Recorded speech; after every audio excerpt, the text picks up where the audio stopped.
بسم اللہ الرحمن الرحیم۔ السلام علیکم معزز سامعین و ناظرین، سہیل ملک آپ سے مخاطب ہے۔ آج کی اہم ترین جو خبر ہے وہ ہے نامزدگیاں، نامینیشنز کی فائنلائزیشن اور ان پہ لگے اعتراضات۔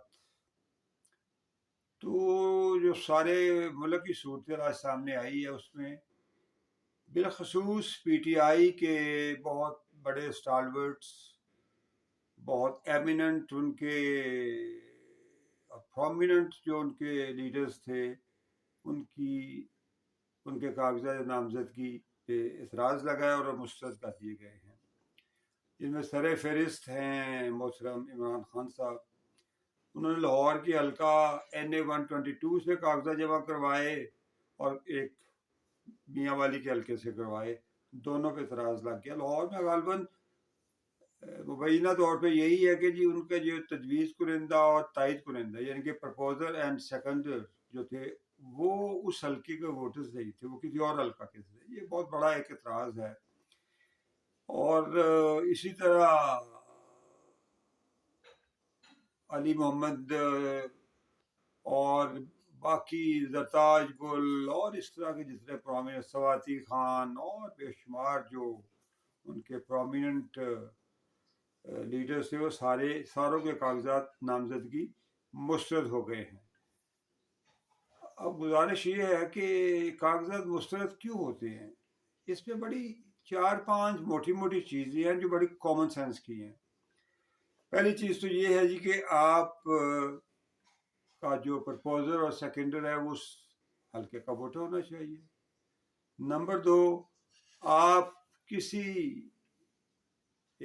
بے نامی جائیداد کے مالک نہ ہوں، اگر ہیں تو وہ ایف بی آر میں ڈکلیئر ہونا چاہیے۔ پھر آپ نے جو ڈکلیریشن دی ہے ایف بی آر میں اور during submission of your papers اگر اس پہ کوئی کانٹراڈکشن ہے تو وہ بھی قابل اعتراض بات ہے۔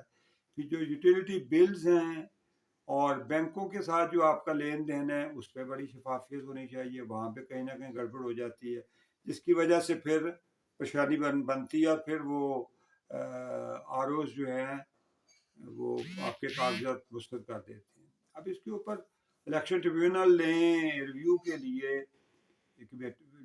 ہائی کورٹ کے ججز اس کو ہیڈ کریں گے اور وہ 10 جنوری تک 3 جنوری سے یہ لیں گے، 3 جنوری تک یہ کاغذات لیں گے اپنے جو ان پہ اعتراضات لگے ہیں اس کے خلاف کینڈیڈیٹ وہاں پہ سبمٹ کرے گا اور پھر 10 جنوری تک وہ جو ٹریبیونل ہے وہ فائنلائز کر دے گا کہ یہ لوگ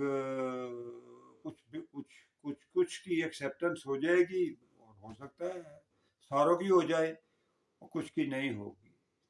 لیکن سمجھ یہی لگی ہے جی کہ اگر آپ الیکشن ہی لڑنا چاہتے تو انٹینشنلی آپ اپنے پرپوزر اور سیکنڈر کو دوسرے حلقے سے بلوا لیتے ہیں، کیونکہ یہ تو وہ چیزیں ہیں چھوٹی چھوٹی جو آپ کے فارم فل کرنے والے وکلا یا دوسرے جو الیکشن کے ایکسپرٹس ہیں انہیں یہ ساری باتوں کا پتہ ہوتا ہے، لیکن آئی ڈونٹ نو کیوں وہ کینڈیڈیٹ کو اندھیرے میں رکھتے ہیں یا کینڈیڈیٹ خود اندھیرے میں رہنا چاہتا ہے کہ چلے بھائی الیکشن بھی نہ لڑنا پڑے اور پروپیگنڈا بھی کر دیا جائے۔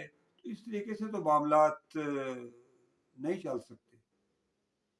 تو آج تو اسی پہ بات ہو سکتی تھی کہ جی پیپرز ان کے ریجیکٹ ہو گئے ہیں، بے شمار لوگوں کے 53 کے قریب پی ٹی آئی کے ہیں امیدوار جن کے کاغذات مختلف شکایات پہ مسترد ہوئے ہیں۔ اب وہ جائیں گے اپیلوں میں اور 3 تاریخ تک انہوں نے سبمیشن دینی ہے اور اس کے بعد پھر 10 جنوری تک الیکشن ٹریبیونل اس پہ فیصلہ دے گا۔ فی الوقت اتنا ہی۔ اللہ آپ کو سلامت رکھے۔ خدا حافظ۔